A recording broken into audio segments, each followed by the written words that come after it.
আল্লাহর হাবিব হঠাৎ করে একটি এলান দিলেন, ঘোষণা দিলেন, একটা সূত্রপাত করলেন। নবীজি বললেন, উহদুরুল মিনবার ফাহাদারনা। আমার সাহাবীরা, তোমরা কে কোথায় আসো, কে কোথায় আসো, দ্রুত আসো মসজিদে নববীর মেম্বারের নিকটে।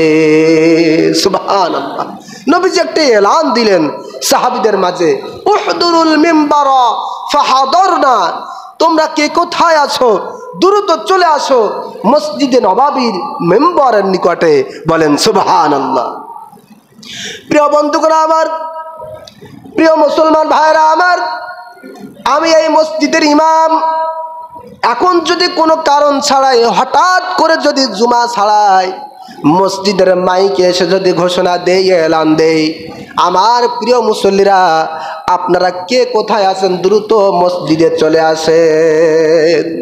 এলান যদি এলাকায় ছড়িয়ে যায়, স্বাভাবিকভাবে বহু মানুষ কাজে থাকবে, কেউ ঘুমাবে, বিভিন্ন কাজ কামে থাকবে।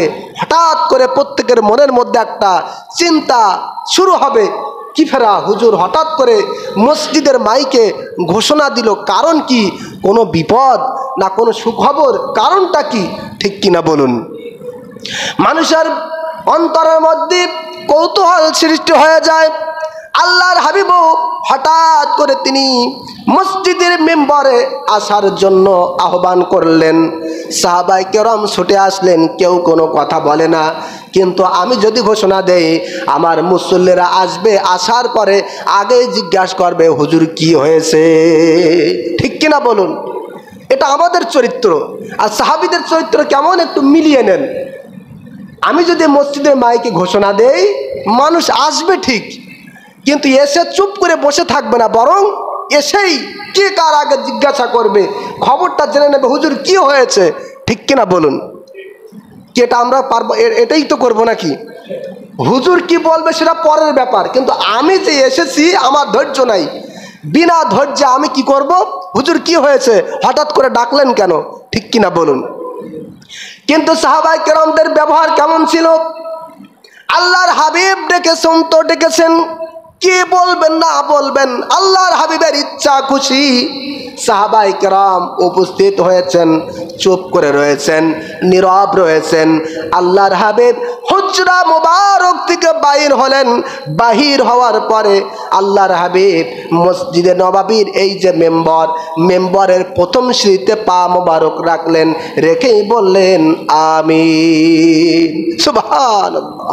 এই হাদিস কিন্তু আমরা সকলে জানি, এবং প্রত্যেক আপনার রমজানের শেষ জুমায় এটা আমরা আলোচনা করেই থাকি, আর আপনারা শুনেই থাকেন। ঠিক কিনা বলুন? কিন্তু অসুবিধা হলো, সমস্যা হলো, হাদিস আমরা শুনি, কিন্তু এই হাদিসের শিক্ষা আমাদের মাঝে নাই। ঠিক কিনা বলুন? সম্মানিত হাজিরিন, সাহাবায়ে কেরাম দেখতেছেন নবীজি কি করেন। আল্লাহর হাবিব আবার যখন দ্বিতীয় সিঁড়িতে পা মোবারক রাখলেন, নবীজি বললেন আমিন। আবার আল্লাহর হাবিব যখন তৃতীয় নাম্বার সিঁড়িতে পা মোবারক রাখলেন, আল্লাহর হাবিব বললেন আমিন। সুবহানাল্লাহ। কয়বার বললেন? কথা বলুন, আরো জোরে বলুন। তিনবার বললেন। এরপরে কি হলো?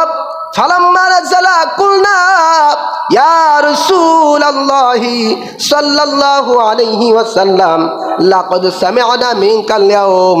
আল্লাহর হাবিব যখন মেম্বার থেকে নামলেন, অবতরণ করলেন, নিচে নামলেন, তখন সাহাবায়ে কেরাম অত্যন্ত আদবের সাথে, মহব্বতের সাথে বললেন ইয়া রাসূলুল্লাহি, ইয়া হাবিবাল্লাহ, নবীজি আজকে যে চিত্র আপনি দেখালেন এবং তিনবার তিন সিঁড়িতে পা মোবারক রেখে তিনবার আমিন বললেন, নবীজি আপনার পিছনে এতদিন রয়েছি, আপনার সঙ্গী সাথী আমরা সাহাবীরা এত বছর রয়েছি, কখনো কোনো দিনের জন্য এমন দৃষ্টান্ত দেখি নাই। সুবহানাল্লাহ। নবীজি কারণ কি আমরা কি একটু জানতে পারি? সুবহানাল্লাহ। তাহলে এই হাদিস প্রমাণ করে আগে আদব, তারপরে প্রশ্ন। ঠিক কিনা বলুন? আর আমরা আগে প্রশ্ন, পরে আদব, থাক আর না থাক ওটা আমাদের দেখার বিষয় না। ঠিক কিনা বলুন? সম্মানিত হাজিরিন, নিশ্চয়ই কিছু তো একটা ঘটেছে, তাই না হলে তো নবীজি আর আমিন খামাখা বলেন নাই। ঠিক কিনা? আল্লাহর হাবিব এবার উত্তর দিচ্ছেন, ক্বালা ইন্না জিবরাইলা আরাদালি, হে আমার সাহাবায়ে কেরাম শোনো, নিশ্চয় নিশ্চয় কিছুক্ষণ আগে হযরত জিবরিল আমিন আমি নবীজির কাছে এসেছিল।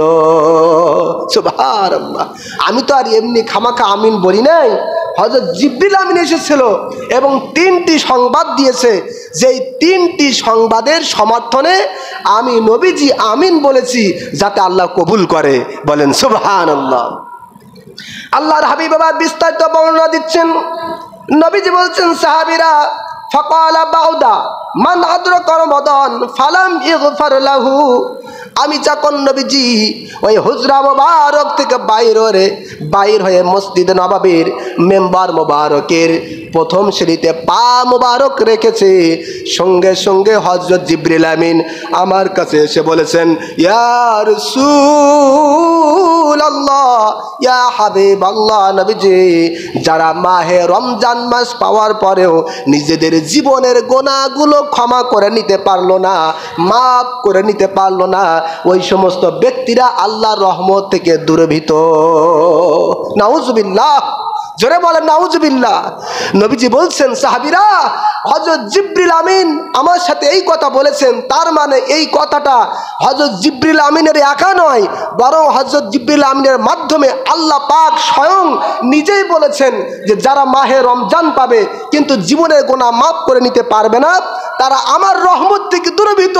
সুতরাং আল্লাহর কথার সাথে তোমার কথার সাথে আমি নবীজি একমত, যারা জীবনের গুনাহ মাফ করে নিতে পারবে না তারা আমার উম্মত হওয়ার পরেও আল্লাহর রহমত থেকে দূরে সরে যাক। জোরে কান নাউজুবিল্লাহ। চিন্তা করতে পেরেছেন? আমরা তো শুধু সুবহানাল্লাহ আলহামদুলিল্লাহ বলেই বসি যে মাহে রমজান মাস শুধু রহমত, শুধু মাগফিরাত, শুধু নাজাত, কিন্তু একটা বার চিন্তা করি না এই রহমত কার জন্য, এই বরকত কার জন্য, এই নাজাত কার জন্য।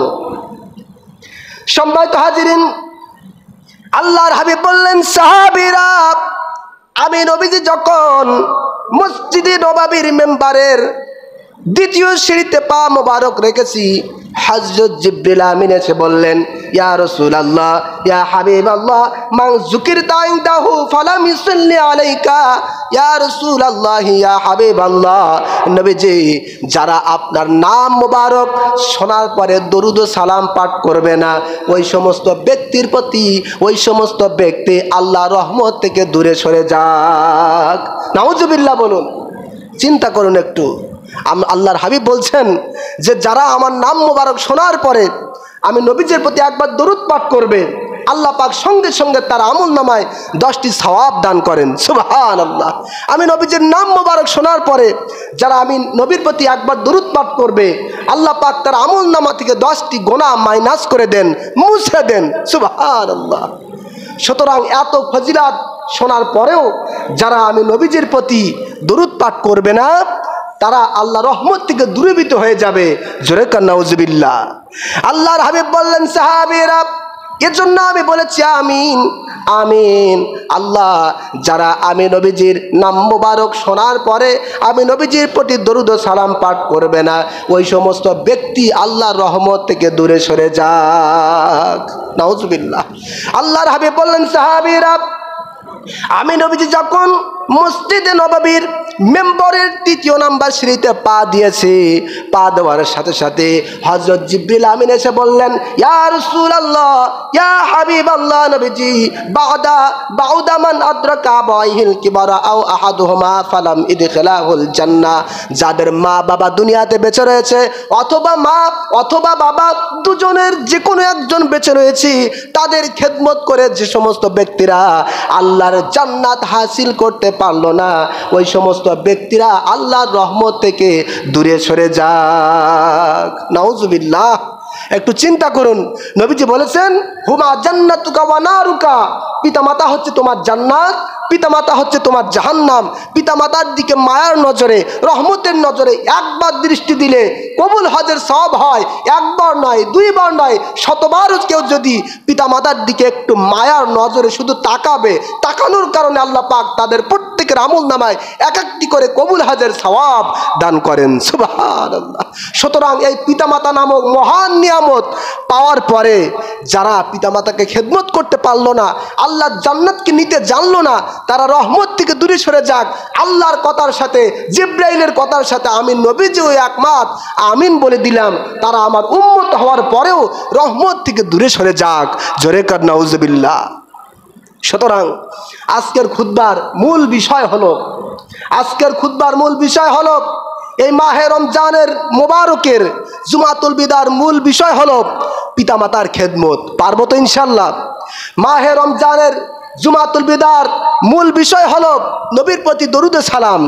জুমাতুল বিদার মূল বিষয় হলো মাহে রমজানুল মোবারকের যে কয়দিন রয়েছে আল্লাহ তাআলার কাছে কেঁদে কেঁদে মনটা নরম করে ক্ষমা চেয়ে নেওয়া। পারবো তো ইনশাল্লাহ? আল্লাহ পাক যেন আমাদের সকলকে তৌফিক দান করেন। বলেন আল্লাহুম্মা আমিন।